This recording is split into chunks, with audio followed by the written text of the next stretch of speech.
Morning. ठीक है, संस्कृत की कल जो वीडियो अपलोड की थी वो कौन सी थी? 6वीं, लेकिन हमने डाल दिया था उस पर 5वीं। ठीक है, कोई दिक्कत नहीं, पढ़ लो। तो कल जो हमने पढ़ाया था वो पढ़ाई थी उच्चारण स्थान। ठीक है, तो वो हिंदी में भी पूछे जा सकते हो, संस्कृत में भी। तो चूंकि उच्चारण स्थान हम कुछ तो पढ़ा चुके हैं आपको। ठीक है, आपको विसर्गनीय नाम कंठा, इचुषाणाम तालु, विटुरसाणाम मूर्धा, लिरितुलसाणाम दंता और उपपदमानिनीय नाम ओष्ठा। इधर तक तो हम आप लोगों को पढ़ा चुके हैं, समझ गए? मतलब इतने सूत्र हम बनाना भी सिखा चुके तुम लोगों को, और यदि इनमें से कोई पूछे तो वो भी बनाना सिखाया था। कल आए थे? नहीं आए थे तो फिर छूट गया। देखो, सबसे पहला सूत्र था अकु विसर्गनीय नाम कंठा। अकु विसर्गनीय नाम कंठा। देखो, निया नाम तो है तुक, लेकिन सूत्र केवल इतना, अकु विसर्गनीय नाम कंठा। मतलब वो चाहे छोटा आ का पूछे उच्चारण स्थान, या आ का मतलब है छोटा आ या बड़ा आ, समझे? कु का मतलब कवर्ग, 5 वर्ण आते हैं कवर्ग में, का खा गा घा अंगा। क्लियर? तो का पूछे, खा का पूछे, गा का, घा का या अंगा का। कु का मतलब है कवर्ग, 5 वर्ण आएंगे का की। कु का मतलब कवर्ग, मतलब का के 5 वर्ण। ठीक है, इसके बाद हा का या विसर्ग का।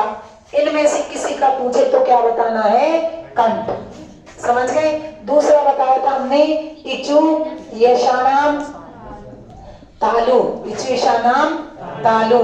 ठीक है, तो ये सूत्र कहता है चाहे छोटी का उच्चारण या बड़ी का उच्चारण, या चू का मतलब चवर, चा छा जा झा या, समझ गए? चा छा झा झा या इस या का या इस सा का। समझ गए? इतने में से किसी भी वर्ण का उच्चारण सा पूछे तो क्या लगाना है? तालु। क्लियर? अगला सूत्र है तीसरा ऋतु रसाणाम मूर्धा। ऋतु रसाणाम मूर्धा। ये सूत्र कहता है कि चाहे ऋषि का पूछे, छोटा ऋषि का या बड़ा ऋषि का। टू का मतलब टवर, टाठा डाठा डा, समझ गए? टाठा डाठा डा, या इस रा का या इस सा का। इतने में से किसी भी वर्ण का पूछे तो क्या लगाना है? मूर्धा। समझ गए? अगला सूत्र है चौथा लिरि तु लशानाम दंता। लिरि तु लशानाम दंता। ये सूत्र कहता है कि चाहे लिरि का उच्चारण स्थान पूछे या तू का मतलब तवर, तो ता था दा था ना का, या इस ला का या इस सा का। तवर्ग समझ गए? 5 वर्ण आते हैं तवर्ग में, तो इनमें से किसी का भी पूछे तो लगाना है दंत। और अगला सूत्र है उपु पद मान निया नाम ओष्ठा। ठीक है, ये सूत्र कहता है कि छोटा ऊ का या बड़ा ऊ का या तवर्ग पा बा मा का, इनमें से किसी का भी पूछे तो उसका उच्चारण होगा ओष्ठ। और अगला सूत्र था या मा अंगा ड़ा ना मा, यम वर्णम नासिका चा, यम वर्णम नासिका चा। तो या मा अंगा, इन 5 में से किसी का पूछे तो इनका उच्चारण नासिका से और चा का मतलब होता है और ऊपर भी होता है। अब ये 2 तरीके से आएगा। देखो, वो पूछेगा अंगा का उच्चारण स्थान है अंग का, तो आप इसमें कंठ भी लगा सकते हो और कंठ नासिका भी लगा सकते हो। अब वो जो देगा वो आपको लगा के आना है। यदि कंठ है और कंठ नासिका है तो लगाना है कंठ नासिका। समझ गए? क्योंकि कंठ और नासिका दोनों से होता, वो कंठ नासिका नहीं है, कंठ है तो कंठ लगा सकते हो। क्लियर? तो इनके उच्चारण कैसे होंगे? संयुक्त। अब देखो, अब बाकी तो एक वा और बचा। वा का उच्चारण स्थान चूंकि 2 से होता है, 2 भागों से, इसीलिए उसका सूत्र ही अलग है, वकारस दंतोष्ठव। वा का सूत्र क्या है? वकारस दंतोष्ठव, मतलब वा का उच्चारण दंत प्लस ओष्ठ से दंतोष्ठ। वा का उच्चारण स्थान क्या है? दंतोष्ठ। अब क्या बचे? संयुक्त स्वर बचे और संयुक्त व्यंजन बचे हैं। तो अब चूंकि देखो संयुक्त स्वर क्या है, दो वर्णों के मेल से बने हैं, तो इसीलिए इनके उच्चारण स्थान क्या होंगे, संयुक्त होंगे। समझ रहे?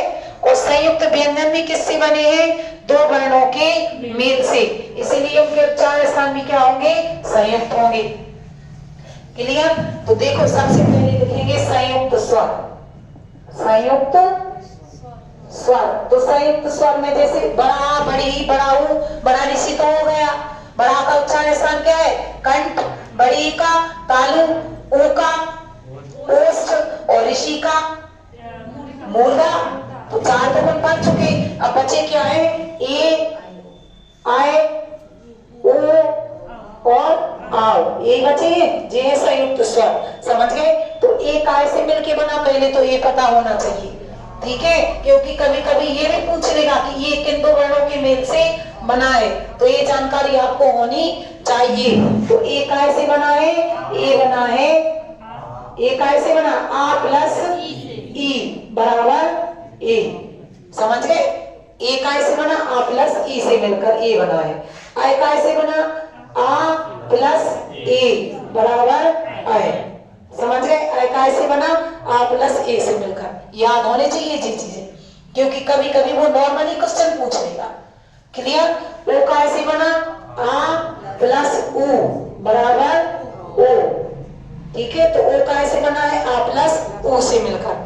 आ काय से बना आ प्लस ओ बर ओ, आ प्लस ओ बराबर आओ।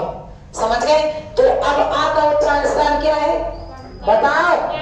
कंठ प्लस ई का तालु। समझ गए? तो प्लस करना तो आता है, तो ए का उच्चारण स्थान क्या होगा, कंठ तालु। समझ गए? क्लियर? अब आ का उच्चारण स्थान कंठ और ए का कंठ तालु, कंठ तालु होगा। तो अब कंठ कंठ, दो कंठ तो होते नहीं है कि एक इधर लटका एक इधर लटका, एक ही कंठ है, ठीक है? तो कंठ मतलब कंठ। तो आय का उच्चारण स्थान भी क्या होगा, कंठ तालु। ए का उच्चारण स्थान भी कंठ तालु और आय का उच्चारण स्थान भी कंठ तालु। क्लियर? अब आ का उच्चारण स्थान कंठ और ऊ का ओष्ठ। समझ गए? तो प्लस करना है, सो ओ का उच्चारण स्थान क्या होगा, कंठोष्ठ। कंठोष्ठ ये होगा, कंठोष्ठ, ठीक है? कंठोष्ठ। तो इसके बाद अब आ का उच्चारण स्थान कंठ और ओ का कंठोष्ठ। ओ का उच्चारण स्थान क्या है, कंठोष्ठ है, तो कंठोष्ठ।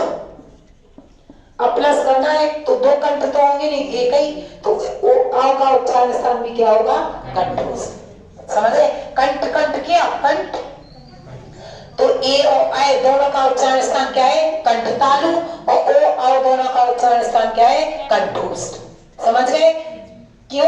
ये भी याद रखना कि किन दो संयुक्त वर्णों के मेल से ये चीजें बनी है। तो चूंकि दो वर्णों के मेल से बने हैं, तो इसलिए इनके उच्चारण स्थान भी कितने होंगे, दो होंगे। संयुक्त है तो संयुक्त उच्चारण स्थान होंगे।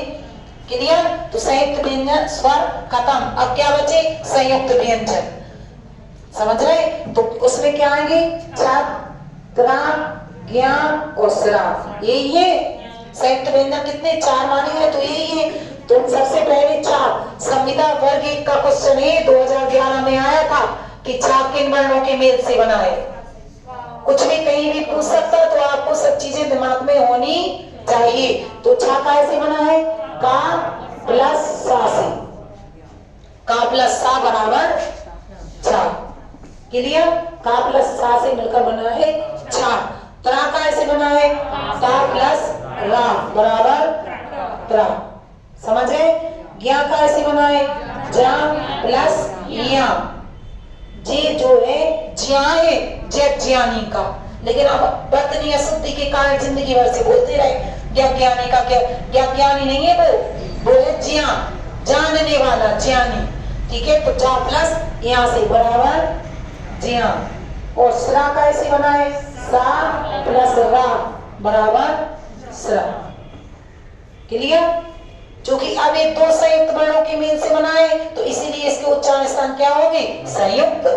तो का कैसे, का का उच्चारण स्थान कंठ और प्लस इसका मूर्धा, इसीलिए प्लस करना है। तो झा का उच्चारण स्थान क्या होगा? कंठ मूर्धा।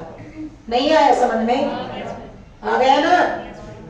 इन दो वर्णों के मेल से बना, इसलिए उच्चारण स्थान भी संयुक्त होगा। अब ता का उच्चारण स्थान क्या है? ता का उच्चारण स्थान दंत। ता कैसा है? दंत। तो ता का उच्चारण स्थान दंत और प्लस रा का मूर्धा। ठीक है, तो त्रा का उच्चारण स्थान क्या होगा? दंत मूर्धा। समझ रहे ना? इस जा का उच्चारण स्थान तालु और या का भी तालु। समझ गए? तो जा का उच्चारण स्थान क्या होगा? तालु भी हो जाएगा, और यदि तालु नहीं है तो तालु नासिका भी हो सकता। समझ गए क्यों? अब समझ जाओ क्यों। हाँ ठीक है, तो तालु होगा तो पहले तो तालु ही लगाना।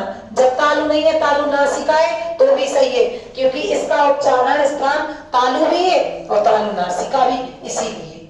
और सा का उच्चारण स्थान क्या है? तालु। इच्वेशानाम जैसा किसमें आता? तालु में। तो सा का उच्चारण स्थान क्या है? तालु और रा का मूर्धा। समझ गए? तो प्लस करना है, तो स्रा का उच्चारण स्थान क्या होगा? तालु मूर्धा। नहीं समझे? आ गया ना? क्योंकि ये संयुक्त थे तो इनके उच्चारण स्थान भी कैसे होंगे? संयुक्त। अब ये पता होना चाहिए कि ये किन दो वर्णों के मेल से बना है। तो जो बने उनको अपन ऊपर पढ़ चुके हैं, सूत्र तो वही नियम लागू होने, बस वो चीजें आपको उस चीज का ज्ञान होना चाहिए, तो वो चीज फिर गलत नहीं होगी। क्लियर? अब वो पूछेगा काखा, मान लो उसने जी अलग से काखा, इसे क्या कहते हैं? तो आप याद रखना, इसे कहते हैं जीवामूलीय वर्ण। काखा जब अर्ध विसर्ग अवस्था में हो तो उसे क्या कहा जाता है?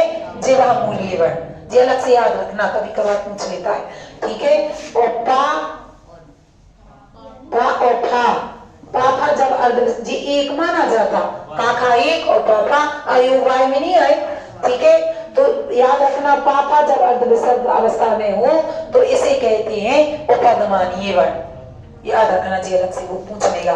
काखा जब अर्ध विसर्ग अवस्था में हो तो उसे कहते हैं जीवामूलीय वर्ण, और पापा हो तो उपगमानीय वर्ण। जी अलग से याद रखना।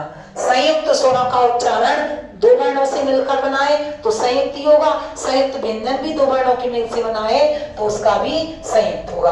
अब ये किन वर्णों के मेल से बना है? तो आप वैसे नोट्स में हर चीज लिखी है, हमने अपने यहाँ तो सब कुछ लिखा, लेकिन जिसे लिखना हो तो वो लिख भी सकता है। क्लियर? उच्चारण स्थान इति समाप्ता। बस एक और रहेगा जो अलग से याद रखना, वो है क्या? अंगा। विसर्ग तो पढ़ के जी अलग से याद रखना।